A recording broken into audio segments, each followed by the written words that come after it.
Alhamdulillahi Rabbil Alamin. Wassalatu wassalamu ala Sayyidina Muhammadin wa ala alihi wa sahbihi ajma'in, amma ba'd. Penulis berkata, pembatal-pembatal puasa. Bagian pertama, pembatal puasa yang mewajibkan qadha saja. Yang pertama adalah makan, minum, dan memasukkan sesuatu ke dalam lambungnya dari jalur manapun. Allah Subhanahu wa taala berfirman, "Wa kulu washrabu hatta yatabayyana lakumul khaytul abyadu minal khaytil aswadi minal fajr, tsumma atimmus siyama ilal lail." Makan dan minumlah hingga terang bagimu benang putih dari benang hitam dari fajar, kemudian sempurnakanlah puasa hingga malam tiba. Beberapa yang termasuk dalam kategori ini ya adalah makan dan minum. Jadi berdasarkan firman Allah Subhanahu wa taala, ketika Allah Subhanahu wa taala membolehkan kita untuk makan dan minum hingga terbit fajar, maka itu berarti ya bahwa makan dan minum tidak boleh setelah terbit fajar hingga terbenam matahari. Jadi di sini yang termasuk dalam kategori ini adalah makan dan minum.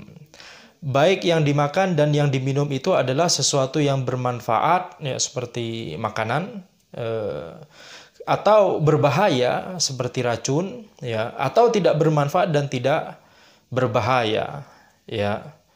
Jadi kalau misalnya ada orang yang memasukkan sesuatu benda yang itu bukan makanan dan juga bukan racun, tidak memiliki manfaat, tidak dan juga tidak memiliki bahaya, akan tapi dia masukkan dari mulutnya ke kerongkongannya, maka ini membatalkan puasa. Kemudian juga yang termasuk dalam kategori ini adalah penggunaan obat tetes mata, tetes telinga, tetes hidung, dan sejenisnya jika sampai menelan rasa yang sampai ke kerongkongan. Ya, jadi ketika kita menggunakan obat tetes mata, ya, atau tetes telinga, tetes hidung, dan sejenisnya, kemudian ya ada rasa yang ada sesuatu yang kita rasakan di kerongkongan kita, maka itu juga membatalkan puasa. Kemudian juga suntikan yang berisi suplemen untuk menggantikan makanan dan minuman, bukan suntikan yang berisi obat yang murni untuk menyembuhkan penyakit. Ya, karena ini ya suntikan yang seperti ini yang berisi suplemen untuk menggantikan makanan dan minuman, dia adalah pengganti makan dan minum ya bagi orang tersebut. Oleh karena itu ya hukumnya sama, itu juga sampai ke ya itu juga membuat badannya ya segar dan kuat ya, sehingga itu disamakan dengan makan dan minum. Akan tetapi, memasukkan obat melalui lubang zakar tidak membatalkan puasa karena tidak akan sampai ke lambung atau usus. Ya, jadi para ulama menyebutkan bahwa ketika ada sesuatu yang masuk melalui lubang zakar, maka itu hanya akan sampai ke kandung kemih, tidak sampai ke lambung atau usus. Sehingga sesuatu yang masuk lewat lubang zakar, jika ya itu ada, di sini penulis sebutkan jika itu obat ya, jadi bisa jadi ada obat yang dimasukkan melalui lubang zakar, maka itu tidak membatalkan puasa. Akan tapi kalau obat tersebut melalui lubang dubur ya, maka membatalkan puasa karena bisa sampai ke usus. Kemudian pembatal puasa yang kedua yang hanya mewajibkan qadha saja adalah muntah dengan sengaja. Ya, muntah dengan sengaja yaitu karena perbuatannya sendiri, baik muntahnya itu sedikit ataupun banyak. Ya, adapun jika dia muntah bukan karena disengaja, ya, tetapi ya, dia tidak mau atau tidak sengaja untuk muntah, ya, maka puasanya tidak batal. Dari Abu Hurairah radhiyallahu anhu bahwa Nabi SAW bersabda, "Man dzara'ahu qai' wa huwa sha'im falaysa 'alaihi qada' wa in istaqa'a falyaqdi." Jika seseorang tidak sengaja muntah sementara dia berpuasa, maka tidak ada baginya qada'. Sementara jika dia muntah dengan sengaja, maka harus mengqada'. Ya, kemudian penulis berkata di sini, adapun cara muntah dengan sengaja, maka bisa dengan memasukkan jari ke dalam mulut kita.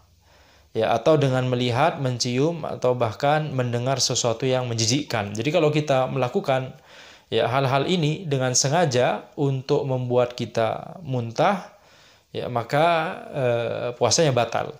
Seperti misalnya masukkan jari atau sengaja melihat sesuatu yang menjijikkan sehingga ya ala ghalabati dzan, ya maksudnya adalah ketika dia sebelumnya sudah tahu kalau dia melihat hal yang menjijikkan tersebut pasti ya 80% atau ya secara zon yang kuat dia pasti akan muntah. Kemudian dia melakukannya, kemudian dia muntah, maka ini sama saja dia melakukan muntah dengan sengaja sehingga puasanya batal. Demikian pula jika ya sebelumnya dia tahu bahwa kalau dia mencium sesuatu yang menjijikkan atau sesuatu yang dia tidak suka, kalau dia menciumnya maka ya kemungkinan besar dia akan muntah. Kemudian dia sengaja menciumnya ketika dia berpuasa, maka puasanya batal, ya. Maka di sini para ulama menjelaskan ya selain karena adanya hadis Nabi Muhammad SAW yang menyebutkan bahwa muntah dengan sengaja itu membuat puasanya batal, ya para ulama juga menjelaskan bahwa alasannya adalah karena ya hal itu akan membuat badannya lemah. Ya, hal itu akan membuat badannya lemah ketika berpuasa. Kemudian pembatal puasa yang ketiga yang hanya mewajibkan qada saja adalah bekam. Ya, baik orang yang dibekam maupun yang membekam. Baik orang yang dibekam ataupun yang membekam maka sama-sama batal puasanya. Ya, dari Syaddad bin Aus radhiyallahu anhu bahwa Nabi SAW bersabda, "Aftaral hajim wal mahjum." Orang yang membekam dan dibekam batal puasanya. Ya, orang yang membekam dan dibekam batal puasanya. Maka hadis ini ya diperselisihkan oleh para ulama hukumnya. Ya, bagi yang menganggap hadis ini bisa diterima, makbul, hadis makbul, maka ya hukumnya adalah orang yang dibekam ataupun yang membekam itu ya puasanya batal. Ya. Kemudian para ulama juga ada pembahasan apakah apa sebab mengapa orang yang dibekam dan yang membekam itu disebutkan oleh Nabi Muhammad SAW puasanya batal. Para ulama kemudian ya berselisih pendapat kembali. Ada perbedaan pendapat di kalangan ulama. Ada yang berkata bahwa ilahnya ta'abudiyah. Ilahnya itu ta'abudiyah, yaitu kita tidak tahu ilahnya. Kita tidak tahu sebabnya. Mengapa orang yang dibekam dan membekam itu puasanya batal. Ya, ilahnya menurut sebagian ulama itu ta'abudiyah, yaitu ini adalah perkara ketaatan kita kepada Allah, ya. Sami'na wa ata'na. Kita tidak tahu ya apa ilah di baliknya, tapi kita sami'na wa ata'na, kita ya mematuhi, menaati apa yang Allah Subhanahu wa taala sebutkan melalui lisan Nabi-Nya sallallahu alaihi wasallam bahwa orang yang membekam dan dibekam batal puasanya, khalas, selesai. Tidak perlu kita memang tidak tahu ilahnya atau sebabnya. Maka itu pendapat sebagian ulama. Sebagian ulama yang lain berpendapat bahwa ilahnya adalah karena ini sama seperti muntah tadi, membuat orang yang dibekam itu fisiknya menjadi lemah, ya. Fisiknya menjadi lemah karena keluar darah, ya, keluar darah banyak, maka itu akan membuat fisiknya lemah.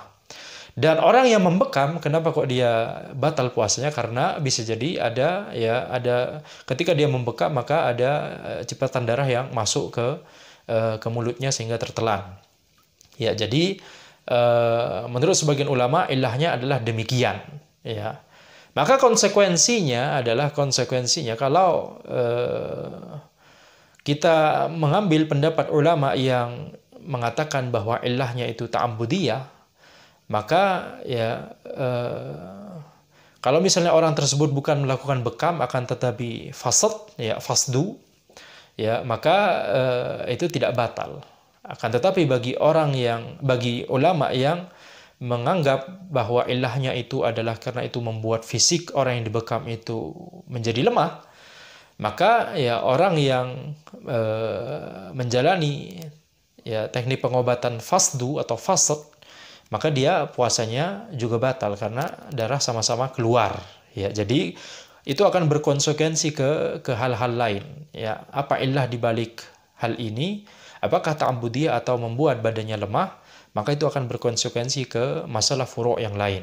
Demikian pula kalau kita katakan bahwa ilah dari orang yang membekam mengapa batal puasanya, karena ya sebagian ulama berkata bahwa karena ya dia tidak bisa aman dari cipratan darah, sehingga ada cipratan darah yang masuk ke mulutnya, kemudian ke kerongkongannya dan ke lambungnya. Maka kalau ilahnya demikian, seandainya misalnya teknologi sudah lebih baik sehingga hal tersebut bisa aman, ya, bisa kita pastikan tidak terjadi, maka orang yang membekam itu ya tidak batal puasanya selama itu tidak dipastikan tidak terjadi. Ya, jadi pembahasan masalah ini ya itu memang panjang, lumayan panjang dibahas oleh para ulama. Akan tapi kita cukupkan pembahasannya sampai di sini ya. Jadi kita simpulkan bahwa orang yang dibekam dan yang membekam ya itu disebutkan oleh Nabi Muhammad SAW puasanya batal ya. Dan untuk sementara ini yang lebih ana pribadi ya menganggap ana pribadi condong adalah ilahnya ta'ambudiyah ya, karena itu pendapat di mazhab. Kemudian pendapat atau pembatal puasa yang keempat yang hanya mewajibkan qada itu adalah keluar mani karena masturbasi atau bercumbu. Adapun jika dia keluar mani karena jima, maka akan dibahas di pembahasan berikut insya Allah. Jadi keluar mani ya karena masturbasi itu hukumnya haram ya. Akan tapi jika seseorang diasumsikan melakukannya di tengah siang bulan Ramadan, maka puasanya batal. Atau dia keluar mani karena bercumbu dengan istrinya ya, ataupun bukan dengan istrinya, auzubillah min dzalik, itu hukumnya haram ya. Jadi ketika para ulama, para fuqaha membahas hukum sesuatu di kitab-kitab fikih mereka ya, seperti misalnya di sini kita sebutkan ya pembatal puasa yang keempat yang hanya mewajibkan qada adalah keluar mani karena masturbasi. Ini tidak jangan kita simpulkan bahwa para fuqaha yang menulisnya itu menganggap bahwa masturbasi itu boleh ya. Masturbasi itu haram, akan tetapi di sini ya para fuqaha menyebutkan hal ini ya karena mereka ingin menjelaskan hukum ya, apakah keluar maninya itu karena masturbasi tersebut, apakah dia membatalkan puasa atau tidak ya. Jadi bedakan antara ya bolehnya melakukan suatu atau apakah hal tersebut membatalkan puasa atau tidak gitu ya. Jadi seperti misalnya di sini disebutkan pembatal puasa yang keempat yang hanya mewajibkan qada adalah keluar mani karena masturbasi atau keluar mani karena bercumbu baik dengan istri ataupun bukan dengan istrinya, naudzubillahi min dzalik. Adapun jika dia keluar mani karena jima, maka akan dibahas di pembahasan berikutnya insya Allah. Itu ada hukum tersendiri ya, itu adalah pembatal puasa yang mewajibkan qada dan kafarah ya. Dari Abu Hurairah radhiyallahu anhu bahwa Nabi SAW bersabda, yatruku ta'amahu wa syarabahu wa syahwatahu min ajli. Dia meninggalkan makanannya, minumannya dan syahwatnya karenaku, yaitu karena Allah Subhanahu wa taala. Ya, jadi ini hadis qudsi. Jadi orang yang berpuasa itu meninggalkan makanan, minuman dan syahwat, dan termasuk syahwat adalah ya masturbasi, kemudian sehingga keluar mani ya. Adapun kalau tidak keluar mani, tidak sampai keluar mani, maka tidak membatalkan puasanya. Demikian pula bercumbu dengan istri ya, itu kalau misalnya tidak sampai keluar mani maka tidak membatalkan puasa, akan tapi hukumnya makruh insyaallah. Itu dibahas di beberapa pelajaran berikutnya. Nah,